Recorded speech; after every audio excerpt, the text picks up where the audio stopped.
তো হে ভিউয়ার্স, কেমন আছেন সবাই? আশা করব সবাই ভালো আছেন। তো আজকে আমরা এক্সপ্লেন করছি the count of Monte Christo মুভিটা। আর এই মুভিটা বানানো হয়েছে খুবই সুন্দর একটা গল্প নিয়ে। তো এই জন্য আমি বলবো ভিডিওটা শেষ পর্যন্ত দেখার জন্য, আর নয়তো অনেক কিছুই মিস করে ফেলবেন। তো চলুন কথা আর না বাড়িয়ে শুরু করি আজকের ভিডিও। তো এই গল্পের শুরুতে আমরা দেখতে পারি খুবই ভয়ঙ্কর একটা জেল, যেটা কিনা সমুদ্রের মধ্যে কোনো একটা দ্বীপের মধ্যে বানানো হয়েছিল। আজকে এখানে নতুন কিছু কয়েদিকে আনা হয়েছে, যার মধ্যে অ্যাডমন্ড নামের একটা লোক ছিল। আর যখন অ্যাডমন্ডকে এখানের ওয়ার্ডেনের কাছে নিয়ে আসা হয়, তখন সে ওয়ার্ডেনকে বারবার করে রিকোয়েস্ট করা শুরু করে। সে বলে, প্লিজ স্যার, আমাকে এখান থেকে যেই কোনো ওয়েতে বের করুন, কারণ আমি কোনো অপরাধ করিনি, আমাকে বিনা অপরাধে এখানে পাঠিয়ে দেওয়া হয়েছে। তবে আমরা দেখতে পারি ওয়ার্ডেন তাকে খুবই শান্ত গলায় বলে যে তোমার সম্পর্কে সব কিছুই আমি জানি, যদি তুমি কোনো অপরাধ করতে তাহলে তোমাকে অবশ্যই দেশের কোনো জেলের মধ্যে বন্দি করা হতো। আর এখানে সেই সমস্ত মানুষদেরকেই পাঠানো হয় যারা কোনো ক্রাইম করেনি, যাদেরকে ফাঁসিয়ে দেওয়া হয়েছে। তো এরপরে ওয়ার্ডেন তাকে বেঁধে আচ্ছা রকম ধোলাই করে, এরপর তাকে একটা জেলের মধ্যে ভরে দেওয়া হয়। আসলে এই জেলটা ছিল খুবই ভয়ঙ্কর একটা জেল, কারণ এখানে শুধুমাত্র একটা কাঠের দরজা ছিল আর ছোট একটা জানালার মতো ছিল। এই দরজাটা বছরে একবার খোলা হতো, কারণ তখন ওয়ার্ডেন মধ্যে এসে তাদেরকে কোনো কথাবার্তা না বলেই শুধু পিটিয়ে চলে যেত। এখন এখানে যখন আস্তে আস্তে সময় পার হচ্ছিল, তখন অ্যাডমন্ড প্রচণ্ড বিরক্ত হয়ে যাচ্ছিল। সে বুঝতেই পারছিল না সে এখন করবেটা কি। তবে সে সবসময় গডের কাছে প্রে করতো, যাতে করে যেই কোনো ওয়েতে সে ন্যায় বিচার পায়। আর আমরা দেখতে পারি সে দেয়ালের মধ্যে এটা লিখেও দিত যে গড একদিন না একদিন আমাকে ন্যায় বিচার দিয়েই ছাড়বে। তবে যখন এমন করতে করতে পুরো 12টা বছর পার হয়ে যায়, তখন অ্যাডমিন একেবারে মন থেকে ভেঙে পড়া শুরু করে। আর গডের উপর থেকে তার বিশ্বাসও দিন দিন উঠে যাচ্ছিল, কারণ সে বুঝতেই পারছিল না যে কেন গড তার দিকে তাকাচ্ছে না, কেন গড তাকে ন্যায় বিচার দিচ্ছে না। তবে তখনই হঠাৎ করেই একদিন তার সেলের মাটিটা কাঁপা শুরু করে, আর হঠাৎই ভেতর থেকে কিছু একটা উপরে আসা শুরু করে। যদিও এটা দেখার পরে প্রথমে অ্যাডম্যান একটু বেশিই ভয় পেয়ে যায়, সে বুঝতেই পারছিল না কি হচ্ছে তার সাথে। তবে একটু পরে সে দেখতে পারে যে গর্ত খুঁড়ে একটা মানুষের মাথা বেরিয়ে এসেছে। আসলে এই লোকটার নাম হচ্ছে অ্যাবে, যে কিনা তার নিচের রুমের মধ্যেই থাকে, মানে এই জেলের নিচের রুমের মধ্যে তাকে রাখা হয়েছিল। আর সে বিগত 5টা বছর ধরে একটা সুড়ঙ্গ খোঁড়ার ট্রাই করছিল, আর দুর্ভাগ্যবশত এই সুড়ঙ্গটা ফুটো হয়ে অ্যাডমিনের ঘরের মধ্যেই চলে আসে। এখন অ্যাবেকে পাওয়ার পরে অ্যাডমিন একটু বেশি হ্যাপি হয়ে যায়। সে মনে করেছে ফাইনালি গড তার দিকে তাকিয়েছে, কারণ এখন আর তাকে দেয়ালের মধ্যে পাথর দিয়ে লিখে লিখে সময় পার করতে হবে না। এখন সে একটা সঙ্গী পেয়ে গিয়েছে, যার সঙ্গে সে চাইলেই কথাবার্তা বলতে পারবে আর তার সঙ্গে সময় পাস করতে পারবে। তবে আমরা দেখতে পারি এখানে কিছুক্ষণ কথাবার্তা বলার পরে আবে অ্যাডমিনকে তার নিজের রুমের মধ্যে যাওয়ার জন্য বলে। আর যখনই সে তার রুমের মধ্যে চলে আসে, তখন সে পুরোপুরি শকড হয়ে যায়। সে দেখতে পারে যে তার রুমটা কোনো জেলের মতো রুম ছিল না, তার রুমটা খুবই সাজানো গোছানো ছিল, ছোটোখাটো একটা হোটেলের মতো বলতে পারো। এখানে তার রেস্ট করার জন্য একটা চেয়ার ছিল, তাছাড়া এখানে অনেক বই ছিল। আর যখন অ্যাডমিন এই বইগুলোকে টাচ করছিল, তখন অ্যাবে তাকে প্রপোজাল দিয়ে বলে যে যদি তুমি সুড়ঙ্গ খুঁড়তে আমাকে সাহায্য করো, তাহলে আমি তোমাকে পড়ালেখা শেখাতেই পারি। আর যেহেতু অ্যাডমিনের কাছে করার মতো কিছুই ছিল না, এই জন্য সে সাথে সাথে রাজি হয়ে যায়। তো এরপরে যখনই তারা দুজন মিলে সুড়ঙ্গ খোঁড়ার ট্রাই করে, তখনই তারা গার্ডের আসার শব্দ শুনতে পারে। এই জন্য তারা পাগলের মতো দৌড়াদৌড়ি করা শুরু করে। আমরা দেখতে পারি অ্যাডমিন কোনো রকমের সুড়ঙ্গ দিয়ে আবারও তার রুমের মধ্যে চলে যায়, আর সে ময়লার প্যাকেটটা বালতির মধ্যে দিয়ে গার্ডকে এখান থেকে পাঠিয়ে দেয়। আসলে দরজার নিচে ছোট যেই দরজাটা আছে, এইটা দিনের মধ্যে 2বারই খোলা হয়, একবার সন্ধ্যার সময় তাদেরকে খাবার দেওয়ার সময়, আর একবার সকালবেলা সেগুলোকে নিয়ে যাওয়ার সময়। তাছাড়া সারাটা দিন তারা এখানে পড়ে থাকে, তাদের কাছে সুড়ঙ্গ খোঁড়ার মতো অনেক সময় থাকবে। তো এরপরে যখন গার্ডরা চলে যায়, তখন অ্যাবে তার চুল থেকে একটু কেটে সেটাকে পাথরের সঙ্গে ঘষে সেটার মধ্যে আগুন জ্বালায়, আর এরপর তারা একটা মোমবাতি জ্বালায়। আর এরপর তারা দুজন সেই সুড়ঙ্গের মধ্যে আস্তে আস্তে করে গিয়ে সেখানে আবারও গর্ত বাড়ানো শুরু করে। আসলে যেহেতু এখানে জায়গা খুবই কম ছিল, এই জন্য তারা কোনোভাবেই ভালো করে গর্ত করতে পারছিল না, তাদের গর্ত করতে অনেক ডিফিকাল্টি ফেস করতে হচ্ছিল। আর অ্যাবে বলছিল যে যদি এমন করেই তারা এমন স্পিডেই সামনে আগায়, তাহলে হয়তোবা মাটি পর্যন্ত পৌঁছাতে তাদের আরও 3 বছর সময় লাগতে পারে। এরপরে একদিন যখন অ্যাডমিন বসে বসে পড়ালেখা করছিল, তখন সে তার একটা বই থেকে জানতে পারে যে অ্যাবে একটা সময় খুবই ভালো তলোয়ারবাজ ছিল, মানে সে তলোয়ার খুবই সুন্দর করে ইউজ করতে পারতো। আর এইটা শোনার পরে তো তার মাথা আরও হ্যাং হয়ে যায়। এই জন্য সে পুরো জিদি করে বসে যে যদি সে তাকে তলোয়ারবাজি না শেখায়, তাহলে সে তার সঙ্গে আর সুড়ঙ্গ খুঁড়বে না। কারণ এখন অ্যাডমিনের লাইফে শুধুমাত্র একটাই উদ্দেশ্য, সেটা হচ্ছে যেই কোনো মূল্যে তার শত্রুদের থেকে বদলা নেওয়া। আর তার এমন রিকোয়েস্টের জন্য ফাইনালি অ্যাবেও রাজি হয়ে যায়, আর সে তাকে তলোয়ারবাজি শেখানোর জন্য প্রিপারেশন নেওয়া শুরু করে। এরপরে যখন অ্যাবে তাকে তলোয়ারবাজির প্র্যাকটিস করানো শুরু করে, তখন শুরুতেই সে তাকে তলোয়ার না দিয়ে নতুন কিছু টেকনিক শেখানোর সিদ্ধান্ত নেয়। সে তাকে বলে যে একটা যোদ্ধার সবচেয়ে বড় হাতিয়ার হচ্ছে গিয়ে তার স্পিড। সো যদি তুমি স্পিডকে তোমার আয়ত্তে আনতে না পারো, তাহলে তুমি কোনো দিনও ভালো তলোয়ারবাজ হতে পারবে না। এরপর সে পানির মাধ্যমে তাকে একটা টেকনিক শেখায়। সে এত দ্রুত হাতটা পানির মাঝখান দিয়ে নিয়ে আসে যে পানির ফুটও তার হাতের মধ্যে লাগেই না। এই জন্য সে তাকে বলে যে যদি তুমি এমনটা কোনো দিন করতে পারো, তাহলেই তুমি তলোয়ারবাজির জন্য ক্যাপেবল হয়ে যাবে। আর এটা বলেই অ্যাবে সেখান থেকে বেরিয়ে চলে যায় সুড়ঙ্গ খোঁড়ার জন্য, আর অ্যাডম্যান এখানে তার প্র্যাকটিস করা শুরু করে। এরপরে অ্যাবের দরজার লাকড়ি থেকে কিছু লাকড়িকে টেকনিক্যালি কেটে সেগুলো দিয়ে 2টা তলোয়ার বানিয়ে ফেলে, আর তাকে বারবার করে তলোয়ারবাজির ট্রেনিং দেওয়া শুরু করে। আমরা দেখতে পারি যে এখন অ্যাডম্যানের সময়টা খুবই সুন্দর পার হচ্ছিল। সে সকালে তলোয়ারবাজির প্র্যাকটিস করতো, বাকি সময়টা পড়ালেখা করতো, তারপরেও যেই সময়টা রয়ে যেত সেই সময়টা তারা দুজন সুড়ঙ্গ খুঁড়ে পার করত। মানে এমন করেই তাদের দিনকাল পার হচ্ছিল। আর এমন করে যখন কয়েকটা মাস পার হয়ে যায় তখন আমরা দেখতে পারি যে এখন অ্যাডম্যান এত ভালো তলোয়ারবাজ হয়ে গিয়েছিল যে সে খুবই সহজেই তার গুরুকে হারিয়ে দিতে পারছিল। আর এটা দেখার পরে অ্যাবে এটা ক্লিয়ারলি বুঝতে পারে যে এখন অ্যাডম্যান তার চেয়েও ভালো তলোয়ারবাজ হয়ে গেছে। তো এরপরে যখন একদিন তারা দুজন বসে বসে কথাবার্তা বলছিল তখন অ্যাডম্যান জানতে পারে অ্যাবেকে এখানে ধরে আনা হয়েছে খুবই সিম্পল একটা কারণের জন্য। আসলে সে খুবই বড়লোক একটা ফ্যামিলির জন্য কাজ করতো, আর সেই বড়লোক ফ্যামিলি ইললিগাল ওয়েতে অনেক টাকা ইনকাম করেছিল, আর সেই টাকাগুলোকে তারা একটা সুড়ঙ্গের মধ্যে পুঁতে দিয়েছিল। আর সেই গুপ্তধন সম্পর্কে যেহেতু অ্যাবে জেনে গিয়েছিল এই জন্য সেইটাকে সেভ করার জন্যই তাকে এই জেলের মধ্যে পাঠানো হয়েছিল। তবে এইটা শোনার পরে অ্যাডম্যানের মাথা প্রচণ্ড গরম হয়ে যায়, কারণ নেপোলিয়নের ধোকার জন্য তাকেও জেলে আসতে হয়েছে। এই জন্য সে আবারও প্রমিস করে ফেলে যেই কোনো ওয়েতে সে তাদের সাথে হওয়া ধোকার প্রতিশোধ নিয়েই ছাড়বে। এখন যেহেতু আস্তে আস্তে করে তারা সেই গর্তটাকে কমপ্লিট করছিল এই জন্য এই গর্তটা দিন দিন তাদেরকে একটা আশা দিচ্ছিল, তারা যে এখান থেকে বেরোতে পারবে এই আশাই তারা গর্তটাকে করছিল। তবে যখন একদিন তারা গর্ত করতে করতে অনেকটা দূর পর্যন্ত পৌঁছে যায় তখন তারা গাছের কিছু শিকড়ও দেখতে পারে। এটা দেখার পরে তারা তো খুশিতে পাগলের মতো হয়ে যায়, কারণ তারা বুঝে গিয়েছিল যে তারা হয়তোবা মাটির খুবই কাছেই আছে। তবে যখনই তারা গর্ত আবারও কন্টিনিউ করার ট্রাই করছিল তখনই খুবই ভয়ঙ্কর কিছু একটা হয়ে যায়, যেই জন্য তাদের সমস্ত আশা ভরসা শেষ হয়ে যায়। আসলে তাদের সুড়ঙ্গটা কাঁপাকাঁপি করা শুরু করে, আর উপর থেকে কিছু মাটি সোজা নিচে পড়ে যায়, আর সেই মাটি আর পাথরের নিচে অ্যাবে চাপা পড়ে যায়। অ্যাডম্যান বুঝতেই পারছিল না সে কী করবে, এই জন্য সে প্রচণ্ড ভয় পেয়ে দ্রুত গিয়ে পাথরগুলোকে সরিয়ে কোনো রকমে অ্যাবেকে সেখান থেকে টেনে বের করে। আসলে আমরা বুঝতে পারি যে হয়তোবা তারা ডিরেকশনে কোনো একটা ভুল করে ফেলেছিল, মানে তারা হয়তো ভুল ডিরেকশনে সুড়ঙ্গটাকে খুলেছিল, কারণ উপর থেকে আমরা একটা প্লেটকেও নিচে পড়তে দেখতে পেয়েছিলাম, আর কিছু ভয়ঙ্কর পাথর আর মাটির নিচে অ্যাবে চাপা পড়েছিল।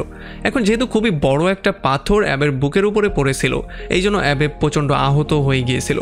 অ্যাডম্যান কোনো রকমে অ্যাবেকে টেনে রুমের মধ্যে নিয়ে আসে, তবে যেহেতু সে গুরুতর আহত ছিল এই জন্য যেই কোনো সময় তার মৃত্যু হতে পারত। আর মৃত্যু ঠিক আগ মুহূর্তে সে খুবই আস্তে আস্তে অ্যাডম্যানকে বলে যে এখানে রুমের মধ্যে একটা পাথর আছে, আর সেই পাথরটার নিচে তুমি একটা বই পেয়ে যাবে, তবে সেই বইয়ের নিচে স্পেশাল একটা জিনিস আছে। আর যখন অ্যাডম্যান দ্রুত গিয়ে সেটা চেক করে বের করে তখন সে দেখতে পারে এটা হচ্ছে গিয়ে সেই গুপ্তধনের নকশা, যেই গুপ্তধনের নকশার জন্য তাকে এই জেলের মধ্যে আনা হয়েছিল। এখন অ্যাডম্যান তার কাছে প্রমিস করে যে যদি সেই গুপ্তধনটা যেই কোনো ওয়েতে পেয়ে যায় তাহলে এই টাকাগুলো সে শুধুমাত্র ভালো কিছু করার জন্য ইউজ করবে, সে কোনোদিনও কোনো খারাপ কাজ করবে না। তবে এই নকশাটার মাধ্যমে সে সেই গুপ্তধন কিভাবে পাবে সেই ব্যাপারে সে কিছুই জানতো না। তবে আমরা দেখতে পারি যখনই অ্যাডম্যান অ্যাবের কাছে প্রমিস করে তখনই অ্যাবের মৃত্যু হয়ে যায়। আর এটা দেখার পরে অ্যাডম্যান প্রচণ্ড রকম করে কান্নাকাটি করা শুরু করে, কারণ তার মনে হয়েছিল সে আবারও একা হয়ে গেছে। এতদিন সে যে একটা বন্ধু পেয়েছিল সেইটাও এখন আর জীবিত রইল না। তবে তখনই আমরা দেখতে পারি যখন একটা গার্ড খাবার দিতে আসে তখনই অ্যাডমিন গিয়ে একটা দেয়ালের পেছনে লুকিয়ে পড়ে। আর যখন গার্ড বারবার করে অ্যাবেকে ডাকাডাকি করে কোনো সাড়া পাচ্ছিল না তখন সে ভালো করে চেক করতে মধ্যে আসে। আর যখনই সে এসে অ্যাবের লাশ দেখতে পারে তখন সে প্রচণ্ড ভয় পেয়ে যায়। এই জন্য সে দৌড়ে চলে যায় জেলারের কাছে যাতে করে তাকে এই ইনফরমেশনটা দিতে পারে। আর এই সুযোগটার ইউজ করে অ্যাডমিন কোনো রকমের সুড়ঙ্গর মুখটাকে লুকিয়ে দেয়, আর সে নিজেও সুড়ঙ্গের নিচে গিয়ে লুকিয়ে পড়ে যাতে করে কোনো রকমেই তাকে কেউ দেখতে না পারে। আর যখনই জেলার এখানে এসে অ্যাবের লাশটাকে দেখতে পারে তখন সে কিছুক্ষণ চিন্তাভাবনা করে, আর এরপর তারা একটা প্যাকেটের মধ্যে তাকে ভরে সেখান থেকে আবারও বাইরে চলে যায়। আর যখনই তারা চলে যায় তখন অ্যাডম্যান আবারও সুড়ঙ্গ থেকে আস্তে আস্তে করে মধ্যে আসে, আর মধ্যে এসে সে আবারও অ্যাবের লাশটাকে দেখা শুরু করে। তবে এইবার যখন সে লাশটাকে ভালো করে দেখছিল তখন তার মাথায় একটা আইডিয়া চলে আসে। আসলে অ্যাবের জায়গায় সে নিজে লাশ হয়ে যায় যাতে করে ওয়ার্ডেনের মাধ্যমে সে এখান থেকে বেরিয়ে যেতে পারে। আর অ্যাবের লাশটাকে সে তার নিজের রুমের মধ্যে ফেলে দেয়, আর একটু পরে ওয়ার্ডেন এসেও লাশ মনে করে তাকে সেখান থেকে তুলে নিয়ে যায়। আসলে যেহেতু এই জেলটা একটা ভয়ঙ্কর দ্বীপের মধ্যে ছিল এই জন্য তাদের কাছে সমুদ্রের মধ্যে লাশটাকে ফেলে দেওয়া ছাড়া অন্য কোনো ওয়েও ছিল না। এই জন্য তারা সিদ্ধান্ত নেয় তারা সমুদ্রের মধ্যেই লাশটাকে ফেলে দেবে। আর তারা এই কাজটা খুবই দ্রুত করতে চাইছিল কারণ আজকে একটা তুফান হওয়ার সম্ভাবনা ছিল। তবে তখনই আমরা দেখতে পারি অ্যাডমিনের রুমের মধ্যে একটা গার্ড যায় তাকে খাবার দেওয়ার জন্য। তবে যখন বারবার করে ডাকার পরেও সে কোনো রা শব্দ করছিল না তখন তার একটু সন্দেহী হয়ে যায়, এই জন্য সে দরজা খুলে মধ্যে গিয়ে চেক করে। তবে এখানে সে অ্যাডম্যানকে পায় তো নাই, বরং এখানে সে অ্যাবের লাশটাকে পেয়ে যায়। এই জন্য সে দৌড়ানো শুরু করে ওয়ার্ডেনকে এই খবরটা জানানোর জন্য, কারণ তারা ভুল মানুষকে নিয়ে ফেলে দিচ্ছে। এদিকে যখনই ওয়ার্ডেন তাকে পানির মধ্যে ফেলতে যাচ্ছিল তখনই সেই গার্ড জোরে জোরে চিৎকার করে তাকে খবরটা জানানো শুরু করে। তবে যেহেতু এখানে তুফানের পরিস্থিতি চলছিল আর সমুদ্রের ঢেউ বারবার করে পাথরের সাথে ধাক্কা লাগছিল, এই জন্য শব্দের জন্য ওয়ার্ডেন তার কোনো কথাই শুনতে পাচ্ছিল না। সে তার কথাগুলো শোনার ট্রাইও করে। তবে এই সুযোগটা কাজে লাগিয়ে এডম্যান ওয়ার্ডেনের চাবিটাকে তার কোমর থেকে চুরি করে ফেলে, আর এই জন্য সে একটা টান খেয়ে যায়। আর এই টানের জন্য এডম্যানের সঙ্গে সঙ্গে ওয়ার্ডেনও পানির মধ্যে পড়ে যায়। আর যখনই এডম্যান পানির মধ্যে পড়ে তখন সে সেই চাবিটার সাহায্যে প্রথমে তাকে ফ্রি করে, আর এরপর যখন সে সাঁতরে উপরে আসে তখনই সে তার পেছনে ওয়ার্ডেনকে পেয়ে যায়। ওয়ার্ডেনকে দেখার পরে তার মাথা প্রচণ্ড গরম হয়ে যায়, আর এত বছরের রাগ সে তার উপরে ছাড়ে আর সে তাকে নির্মমভাবে পানির মধ্যে ডুবিয়ে মারে। আর এরপর সে আগে পেছনে কোনো কিছু চিন্তা না করে সমুদ্রের মধ্যে সোজা সাঁতরানো শুরু করে। সে জানতো না সে কোন দিকে যাবে, কোথায় গেলে সে মুক্তি পাবে, তবে সে সাঁতরেই যাচ্ছিল। আর পরদিন সকালবেলায় আমরা দেখতে পারি সে কোনো রকম একটা আইল্যান্ডে চলে আসে। আসলে আমরা জানি না কিভাবে, তবে সে জীবিত এই আইল্যান্ডে চলে এসেছিল। আসলে এডম্যান নিজেও বুঝতে পারছিল না সে জীবিত কী করে আইল্যান্ডে চলে আসলো। এই জন্য সে পাগলের মতো দৌড়াদৌড়ি করা শুরু করে। আসলে সে একটু ফুর্তি করার ট্রাই করে, কারণ এতগুলো বছর পরে সে ফ্রি হয়েছে। তবে এরপরে সে যেটা দেখতে পারে সেটা দেখার পরে তো সে পুরোপুরি শকড হয়ে যায়। সে দেখতে পারে সে এখনও ফ্রি হয়নি, কারণ একটা ডাকাতের গ্রুপ এখানে বসেছিল যারা বসে বসে তারা এই দৌড়াদৌড়ি দেখছিল। এখন এডম্যানের মনে হয় হয়তোবা তাকে মেরে ফেলা হবে। তবে তখন ডাকাতের যে লিডার ছিল যার নাম লুইজি, সে তাকে একটা শেষ সুযোগ দেওয়ার সিদ্ধান্ত নেয়। সে বলে যে তোমাকে আমি ফ্রি করে দিব, তবে এর বদলে আমাদের গ্রুপে থাকা একটা বেইমানের সঙ্গে তোমাকে ফাইট করতে হবে, যাকে এমনিতেও আমরা জীবিত পুঁতে ফেলতাম, তবে তাকেও একটা শেষ সুযোগ দেয়া যায়। আসলে যদি এডম্যান জিতে যায় তাহলে তাকে জীবিত ছেড়ে দেওয়া হবে, আর যদি সেই লোকটা জিতে যায় তাহলে তাকে আবারও দলে নিয়ে নেওয়া হবে। তবে যে হারবে তাকে মেরে ফেলতে হবে, মানে এডম্যান হারলে এডম্যান মারা যাবে, আর ওই লোকটা হারলে ওই লোকটাকে মরতে হবে। আর খুব শীঘ্রই তাদের মধ্যে মারামারি শুরু করে দেওয়া হয়। আমরা দেখতে পারি সেই লোকটা খুবই ভালো একজন তলোয়ারবাজ ছিল, এই জন্য সে একটা ছুরির মাধ্যমে তার উপরে বারবার করে আক্রমণ করার ট্রাই করে। তবে যেহেতু এডম্যান অ্যাবের কাছ থেকে খুবই সুন্দর সুন্দর টেকনিক শিখেছিল, এই জন্য সেইটা এখন সে কাজে লাগানোর সিদ্ধান্ত নেয়। আর সেই টেকনিকটা খুবই কাজেও লাগে। অনেকগুলো আক্রমণ করার পরেও সেই লোকটা কোনোভাবেই তাকে টাচ পর্যন্ত করতে পারছিল না। আর একটু পরে যখনই এডম্যান সুযোগ পেয়ে যায় তখনই সে তাকে মাটিতে শুইয়ে দেয় আর তার গলার মধ্যে সে চাকুটা ধরে। তবে তাকে মারার জায়গায় সে লিডারকে বলে যে আমরা দুজনেই তোমার জন্য কাজ করব, একজন ডাকাতকে তো পাওয়া এত সহজ ব্যাপার না, সো শুধু শুধু একজনকে আমরা কেন মেরে ফেলবো, যদি আমরা দুজনেই তোমার হয়ে কাজ করি তাহলে তোমারই হয়তো ভালো হতে পারে। আর আমরা দেখতে পারি ডাকাতদের লিডার তার এই কথায় কনভিন্স হয়ে যায়, আর তার দয়া দেখার পরেও সে তার উপরে ইমপ্রেস হয়ে যায়। এই জন্য সে তাদের দুজনকেই সুযোগ দেওয়ার সিদ্ধান্ত নেয়। এরপরে যখন তারা জাহাজে ছিল তখন এডম্যান এখানে লিডারকে তার সমস্ত ঘটনাটা বলে, আর সে তার লাইফের লক্ষ্য সম্পর্কে বলে। আর এই জন্য লিডারও তাকে ফ্রি করে দেয় যাতে করে সে তার লক্ষ্য পর্যন্ত গিয়ে পৌঁছাতে পারে। আর আমরা দেখতে পারি সেই লোকটা যার সাথে সে মারামারি করেছিল, যার নাম হচ্ছে জ্যাকোবো, সেও তার সঙ্গে থাকারই সিদ্ধান্ত নেয়, কারণ সে তার জীবনটাকে সেভ করেছিল। আর এরপর তারা দুজন নিচে আসার পরে সে জ্যাকোবোকে একটা নৌকার ব্যবস্থা করতে বলে, আর এতক্ষণ সময়ে সে তার একটা পার্সোনাল কাজ করার জন্য চায়। তো এরপরে এডম্যান লুকিয়ে চলে আসে তার পুরনো মালিকের কাছে। আর এখানে আসার পরে সে দেখতে পারে এখানে সিচুয়েশন পুরোপুরি বদলে গেছে, কারণ তার জেলে যাওয়ার খবর শোনার পরে তার বাবারও মৃত্যু হয়ে গিয়েছিল। আর এটা শোনার পরে এডম্যান পুরোপুরি ভেঙে পড়ে, কারণ তার বাবাই ছিল একমাত্র কেউ যে কিনা তাকে সমস্ত জায়গায় সাপোর্ট করত। তবে এরপরে সে যেটা শুনতে পারে সেটা শোনার পরে তো সে আরও বেশি শকড হয়ে যায়। আসলে সে জানতে পারে তার যেই বেস্ট ফ্রেন্ড ছিল সেই মন্টেগোই তাকে এই কেসের মধ্যে ফাঁসিয়ে দিয়েছিল, আর তার জেলে যাওয়ার পরে সে তার ওয়াইফ মার্সিডিজকেও বিয়ে করে নিয়েছিল। তো এরপরে এডম্যান আর জ্যাকোবো একটা নৌকা নিয়ে সমুদ্রের মধ্যে বেরিয়ে পড়ে। তারা আসলে সেই দিকে যাচ্ছিল যেই দিকে সেই গুপ্তধনটার কথা বলা হয়েছে। তারা কয়েকটা দিন জার্নি করার পরে ফাইনালি একটা আইল্যান্ডে চলে আসে, আর এখানে চারোপাশে সেই গুপ্তধনটা খোঁজা শুরু করে। তবে অনেক অনেক খোঁজার পরেও তারা কোনো জায়গায় কোনো গুপ্তধন পাচ্ছিলই না, এই জন্য তারা ব্যাক করারই সিদ্ধান্ত নিয়েছিল। তবে তখনই এডম্যানের মাথায় আসে যে হয়তোবা পানির নিচে কিছু থাকতে পারে। এই জন্য সে যখন পানির নিচে যায় তখন এখানে সে একটা গোপন সুড়ঙ্গ পেয়ে যায়, আর এই সুড়ঙ্গর মধ্যে সে একটা পুকুরের মতো পেয়ে যায়। আর যখনই সে পুকুরের মধ্যে লাফ দিয়ে নিচে যায় তখনই এখানে সে কিছু বাক্স পেয়ে যায়, আর একটা বাক্স খোলার সঙ্গে সঙ্গেই সে অনেকগুলো স্বর্ণ মুদ্রা পেয়ে যায়। এটা দেখার পরে তো জ্যাকোবো প্রচণ্ড খুশি হয়ে গিয়েছিল, আর সে নৌকাটা পুরো ভরে ফেলেছিল স্বর্ণ মুদ্রা দিয়ে। তবে আসলে এখানে যত গুপ্তধন ছিল সেই সব কিছু নিয়ে যাওয়ার জন্য তাদের বিশাল বড় একটা জাহাজের দরকার ছিল। যদিও জ্যাকোবো এগুলো পাওয়ার পরে খুবই হ্যাপি ছিল, তবে এডম্যান কোনোভাবেই এগুলো পাওয়ার পরে হ্যাপি ছিল না, কারণ তার মধ্যে এখন পর্যন্ত প্রতিশোধের নেশাটাই ছিল। আর সে বারবার করে এটাই বলছিল যে এই স্বর্ণমুদ্রাগুলো শুধুমাত্র আমার একটাই কাজে আসবে, সেটা হচ্ছে গিয়ে আমার প্রতিশোধ নেওয়ার একটা রাস্তা বানানোর। প্রথমেই সে গিয়ে শহরের মধ্যে বিশাল বড় একটা বাড়ি কিনে, যাতে করে সবাই তাকে বড়লোক মনে করে। আর এবারে আশেপাশে যত বড়লোক আছে সবাইকে সে তার একটা পার্টিতে ইনভাইট করে, আর বড়লোকরাও তার পার্টির ইনভাইটেশন পাওয়ার পরে তার পার্টিতে এসে জয়েন করে। আর আমরা দেখতে পারি আস্তে আস্তে করে তারা তার প্রতি ইন্টারেস্টেড ফিল করছিল। তবে আসলে অ্যাডম্যান এই সমস্ত কাজগুলো করছিল তাকে ধোঁকা দেওয়া বন্ধু মন্টেকে শিক্ষা দেওয়ার জন্য। তবে মন্টে তো তার কোনো কথাবার্তা না শুনেই সেখান থেকে চলে গিয়েছিল। আসলে অ্যাডম্যানের পুরনো ওয়াইফ মার্সিডিজ মন্টেকে বিয়ে তো করে ফেলেছিল, তবে সে সেখানে কোনোদিনও হ্যাপি হতে পারেনি। কারণ মন্টেগোর মেয়ের লিপসা, জুয়া এবং নেশা করার প্রচণ্ড বাজে অভ্যাস ছিল। জুয়াতে সে এত টাকা পয়সা হারিয়ে ফেলেছিল যে ব্যাংক থেকে নেওয়া লোনগুলো পর্যন্ত সে এখনও পরিশোধ করতে পারছিল না। তাছাড়া যাদের কাছ থেকে সে টাকা ধার নিতে চাইতো সেখানে অ্যাডম্যান এমন এমন চাল চালতো যাতে করে সে কোনোভাবেই টাকা ধার নিতে পর্যন্ত পারছিল না। এই জন্য তার মাথা প্রচণ্ড গরম হয়ে গিয়েছিল। তো এরপরে একদিন অ্যাডম্যান জানতে পারে মন্টেগোর একটা ছেলেও আছে যার নাম হচ্ছে অ্যালবার্ট। এই জন্য সে একটা প্ল্যানিং করা শুরু করে যাতে করে সে অ্যালবার্টকে নিজেই কিডন্যাপ করে আবার নিজেই গিয়ে সেভ করতে পারে। আর তার প্ল্যানিংটা সফলও হয়ে যায়। সে নিজেই নায়কের মতো গিয়ে সমস্ত গুন্ডাদেরকে পিটিয়ে ফাইনালি অ্যালবার্টকে সেভ করে ফেলে। আর অ্যালবার্টেরও মনে হয় যে হ্যাঁ, সেই আমাকে সেভ করেছে, আর নয়তো তো আমি মরতেই বসেছিলাম। এই জন্য সেও তার সঙ্গে অনেকটা ক্লোজ হয়ে যায়। আর তার বাসায় এসে সে তাকে বলে যে আগামী মাসেই আমার জন্মদিন আসছে, সো আপনি সেখানে অবশ্যই আসবেন। যদিও প্রথমে অ্যাডম্যান কোনোভাবেই যেতে চাইছিল না, তবে পরবর্তীতে সে রাজি হয়ে যায়। তো এরপরে যখন ফাইনালি অ্যাডম্যান সেই পার্টিতে যায় তখন অ্যালবার্ট তার বাবা মন্টেগোর সঙ্গে তাকে মিট করিয়ে দেয়। আর তখন তারা দুই বন্ধু 13 বছর পরে একে অন্যের সঙ্গে মিট করেছিল। তবে এখন অ্যাডম্যানের চেহারা এতটাই চেঞ্জ হয়ে গিয়েছিল যে মন্টেগো কোনোভাবে তাকে চিনতেই পারেনি। তবে যখন মার্সিডিজ তাকে দেখতে পারে তখন সে কিছু একটা ফিল করতে পারে। তবে সে বুঝতে পারছিল না যে এই ফিলিংটা কোথা থেকে আসছে বা এই লোকটাই বা কী। তবে পরবর্তীতে যখন তারা পার্টি করছিল তখন মার্সিডিজ লক্ষ্য করে অ্যাডম্যান তার নিজের স্টাইলে চুলগুলোকে নাড়ছিল। আর এটা দেখার পরে সে এটা ক্লিয়ারলি বুঝতে পারে যে এইটাই হচ্ছে অ্যাডম্যান, কারণ এইটা ছিল আগের অ্যাডম্যানের একটা বাজে অভ্যাস। যাই হোক, এখন যেহেতু অ্যাডম্যান জানতো মন্টেগোর অনেক টাকার দরকার, এই জন্য সে গিয়ে তার সামনে চাপা মারা শুরু করে। সে বলে যে আমি একটা জায়গায় একটা বিশাল বড় গুপ্তধনের সন্ধান পেয়েছি, আর কালকেই এক জাহাজ স্বর্ণমুদ্রা আমার এখানে এসে পৌঁছাবে। আর সে উইলফোর্ড নামের একটা লোককে বলে সেখান থেকে সেগুলোকে ছাড়িয়ে আনার জন্য। আসলে উইলফোর্ড হচ্ছে কি এখানে করাপ্টেড একজন ম্যাজিস্ট্রেট, যার কথাতেই কিনা এখানে সমস্ত পুলিশ ফোর্স কাজ করে। এই জন্য তার সঙ্গে হাত মিলিয়ে সে এগুলোকে মুক্ত করার প্ল্যানিং করেছিল।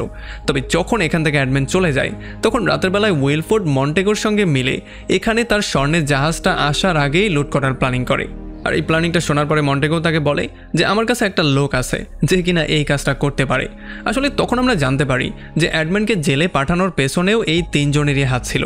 এই জন্য অ্যাডম্যান নতুন একটা প্ল্যান করে তাদের তিনজনকে এক জায়গায় আনার প্ল্যান করেছে। একটু পরে মার্সিডিজ লুকিয়ে অ্যাডম্যানের ঘোড়ার গাড়ির মধ্যে চলে আসে, আর এখানে সে তার কাছে কনফেস করে কান্নাকাটি করা শুরু করে। সে বলে যে মন্টেগো তাকে ধোঁকা দিয়েছে, সে বলেছে অ্যাডম্যানের ফাঁসি হয়ে গেছে, এই জন্য বাধ্য হয়ে তাকে আমার বিয়ে করতে হয়েছে। তবে এগুলো শোনার পরেও অ্যাডম্যানের তেমন কিছুই যায় আসে না। অ্যাডম্যানের মাথার মধ্যে এখন শুধু প্রতিশোধের নেশা। সে চিন্তা করছিল যদি সে এখন তাকে সত্যিটা বলে দেয় তাহলে হয়তোবা সে আর প্রতিশোধ নিতে পারবে না। এই জন্য সে তাকে সেখান থেকে বাসায় পাঠিয়ে দেয়। তো এরপরে আমরা দেখতে পারি অ্যাডভেন্টের সেই স্বর্ণের জাহাজটাকে লুট করে ফেলা হয়, আর যে লুট করেছে সে ছিল মন্টেগোরই লোক। আসলে এই লোকটাই ছিল সেই লোকটা যে কিনা অ্যাডভেন্টকে জেলে পাঠাতে সাহায্য করেছিল। আর এখন সে মনে করছিল যে বাহ, খুবই সহজেই স্বর্ণের জাহাজটা চুরি করে ফেললাম। তবে আসলে তখনই এখানে গার্ডরা চলে আসে আর তাকে সেখানে বন্দি করে ফেলে। যদিও সে সেখান থেকে পালিয়ে যাওয়ার ট্রাই করে, তবে তখন তার সামনে অ্যাডম্যান চলে আসে। এই জন্য সে অ্যাডম্যানের সঙ্গে ফাইটও করার ট্রাই করে, তবে অ্যাডম্যান খুব সহজেই তাকে ধোলাই করে তার গলায় ফাঁসির রশি ঝুলিয়ে দেয়। আর মৃত্যুর ঠিক আগ মুহূর্তে সে তাকে তার নিজের পরিচয়টা দেয়, যাতে করে সে এই জিনিসটা বুঝতে পারে যে আসলে তার মৃত্যুটা কেন হচ্ছে। তো এরপরে এখন পালা ছিল ম্যাজিস্ট্রেট উইলফোর্ডের। আসলে তখন ম্যাজিস্ট্রেট উইলফোর্ডই নেপোলিয়নের চিঠি পেয়ে অ্যাডম্যানকে এই কেসের মধ্যে ফাঁসিয়ে দিয়েছিল আর তাকে জেলে পাঠাতে সাহায্য করেছিল। আসলে যদিও ম্যাজিস্ট্রেটের বাবা নিজেই ছিল নেপোলিয়নের ভক্ত, তবে পাওয়ার জন্য সে নিজেই তার বাবাকে খুন করে এই কেসের মধ্যে অ্যাডম্যানকে ফাঁসিয়ে দিয়েছিল। আর এখন অ্যাডম্যান চালাকি করে এই সমস্ত ব্যাপারগুলো উইলফোর্ডের মুখ থেকে বেরো করিয়ে ফেলে।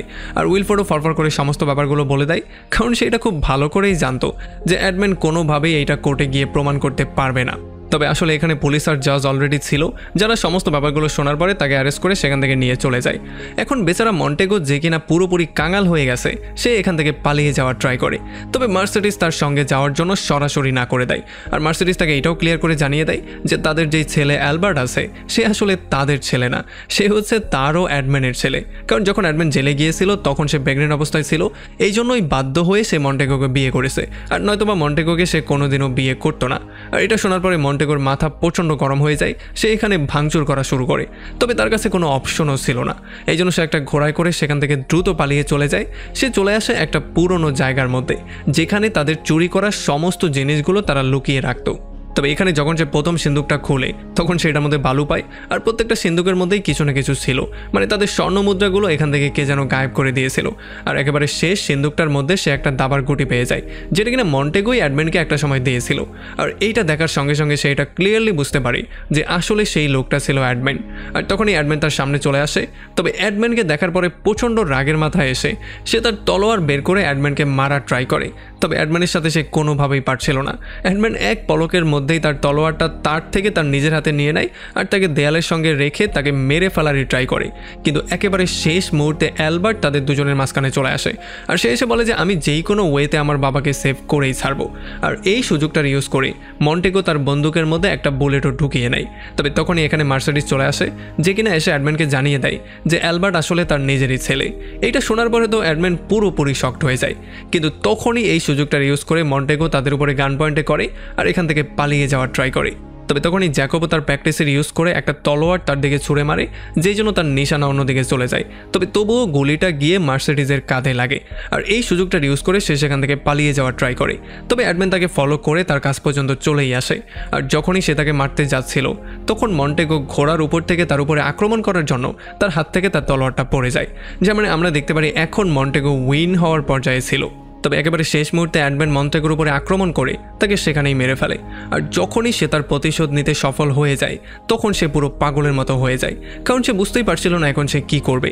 আর এই প্রতিশোধ কমপ্লিট করার পরে সে তার এই পুরো ফ্যামিলির সঙ্গে চলে আসে সেই জেলের মধ্যে, যেই জেলে সে পুরো 13টা বছর পার করেছে। এখানে আসার সঙ্গে সঙ্গেই তার গুরু অ্যাবের কথা তার মনে পড়ে যায়, আর অ্যাবের কথা চিন্তা করে সে অ্যাবের প্রতি শ্রদ্ধাও জানায়। আর এই পুরো আইল্যান্ডটা সে নিজের টাকায় কিনে ফেলে, যাতে করে পরবর্তীতে কাউকে এই জেলের মধ্যে আর ভুগতে না হয়। আর এমন একটা ইন্টারেস্টিং পয়েন্টে এই পুরো মুভিটা এখানেই শেষ হয়ে যায়।